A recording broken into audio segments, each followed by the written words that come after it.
Hi friends, today we will be discussing about the antepartum hemorrhage. In this we will take a topic known as placenta previa.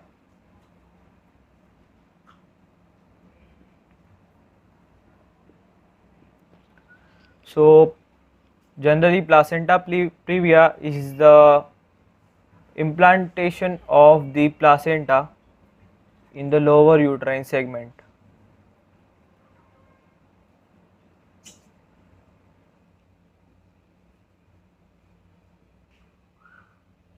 Suppose this is the baby over here and this is the placenta has been implanted over here.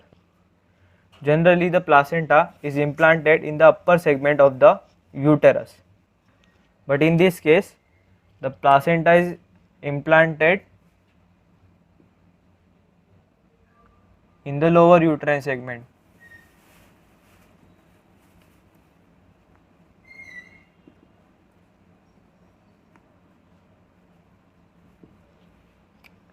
So there are many, the cause is generally unclear, but there may be many hypotheses. So the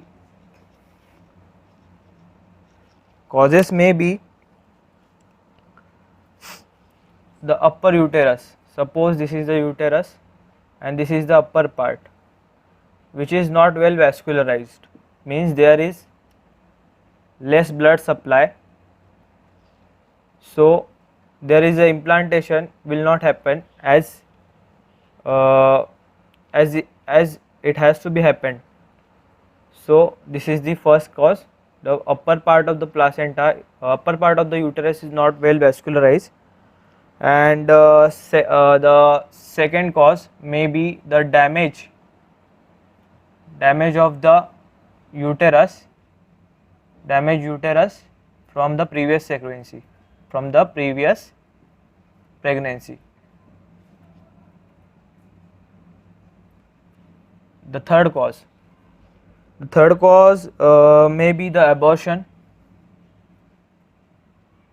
because of the abortion, and the fourth cause is the multiparity.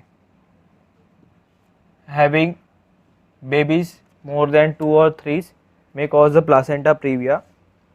And now we will focus on the risk factor of the placenta previa, which are risk factor. Generally we have to write this in the exam: causes, risk factors.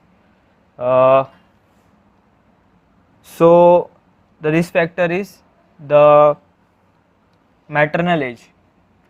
The maternal age may be greater than 35 years. There may be intrauterine fibroids.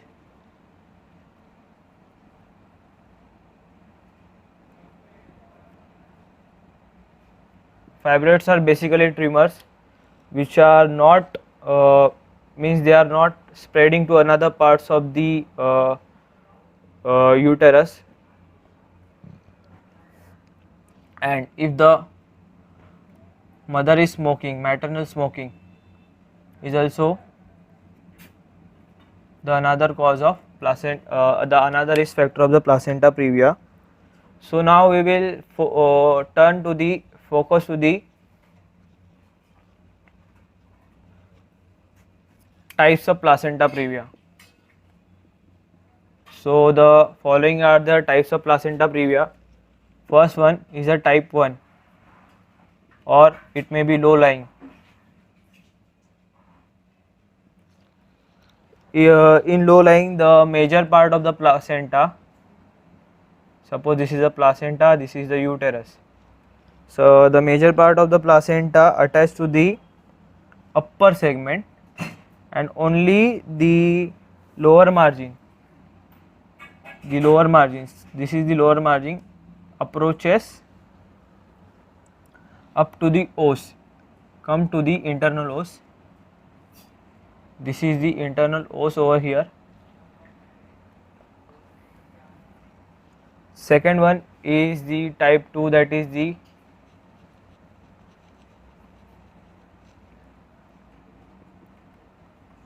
type 2. that is the marginal.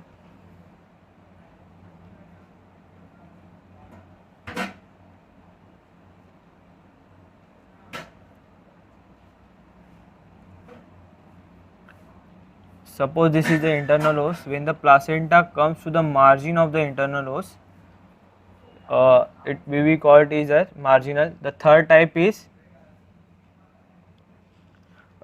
incomplete or partial. So here this is the cervix. The placenta comes to the covers the cervix or the internal os incompletely or the partial. So this is the third type, incomplete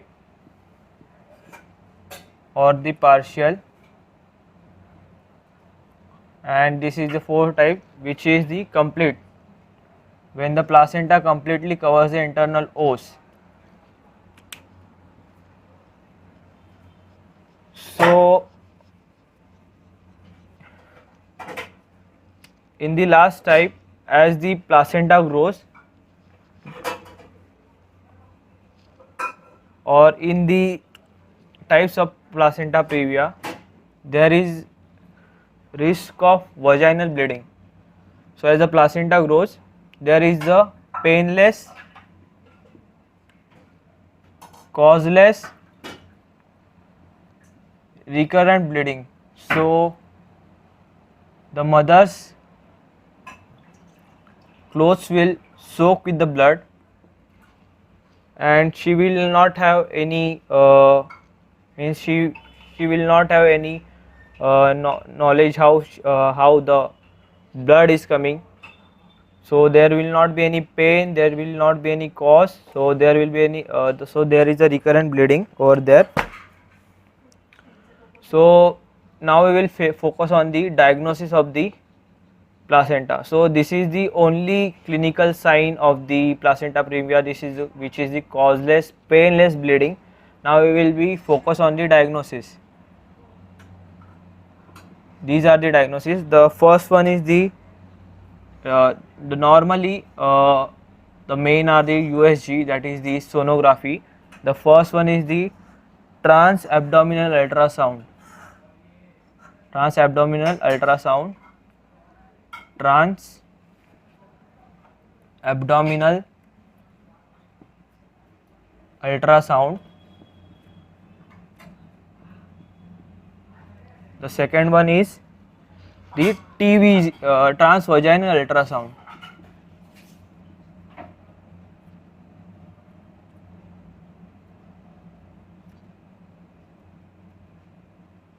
The third one is the transperineal ultrasound.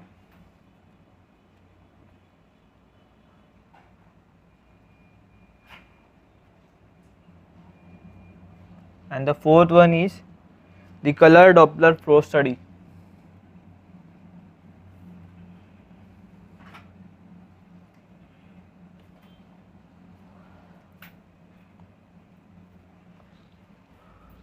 After these all these tests, we will get to know the exact location of the placenta, where it has been implanted or not, and the complications. Now we will move to the complications of the placenta previa.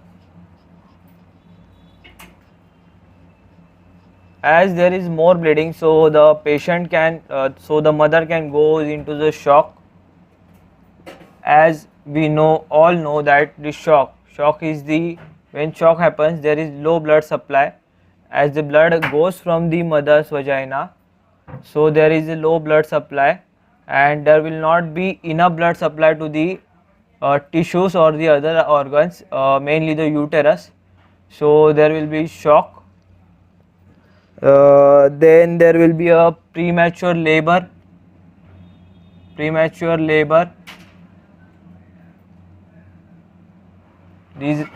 premature labor,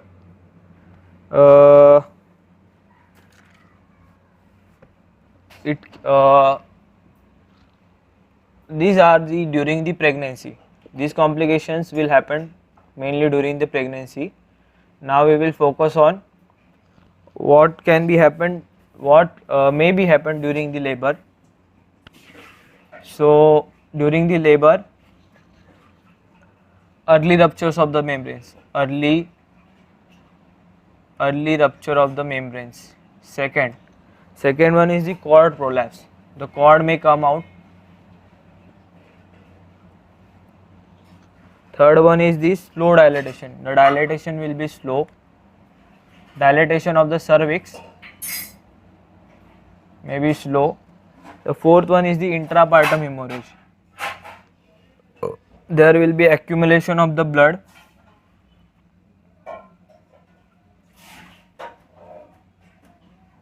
Inside the uterus.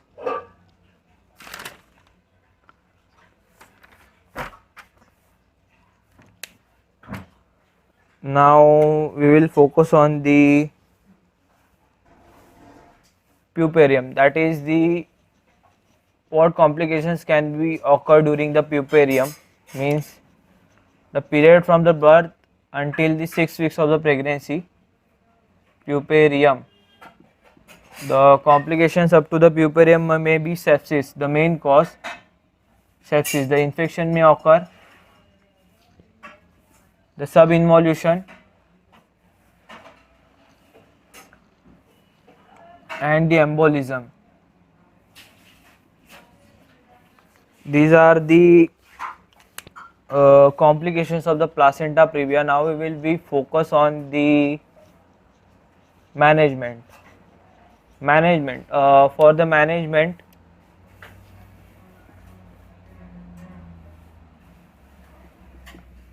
at home, the mother should be in the bed only. Mother should be in the bed. She should take rest.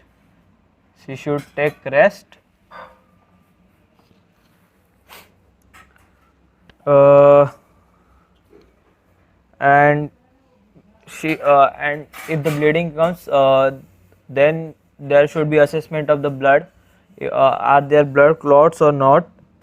And in the home there should not be vaginal examination done. Abdominal examination can be done, but not vaginal examination should not be done. Now we will focus what management should be there in the hospital. So the mother should be transferred to the well equipped hospital.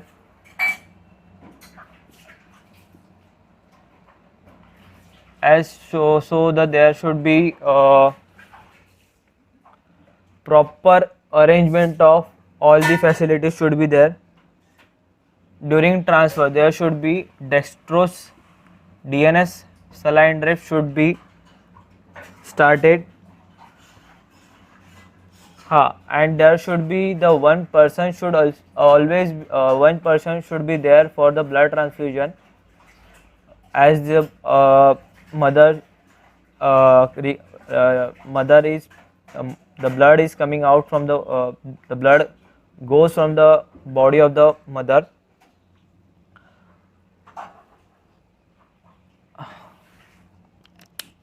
Now we will focus on the treatment. In the type 1 and type 2, type 1 and type 2 placenta previa can be done with in type 1 and type 2 placenta previa, the pregnancy or the in the delivery can be done type 1 and type 2.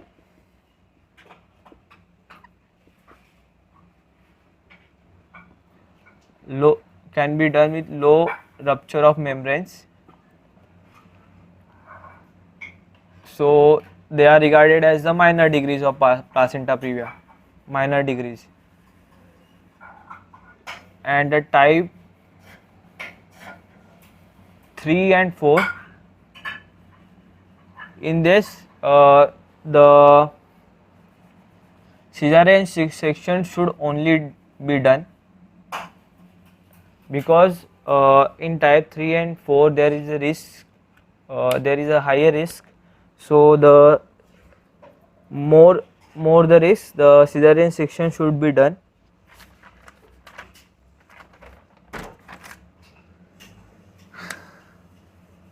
So this is the management of the placenta previa.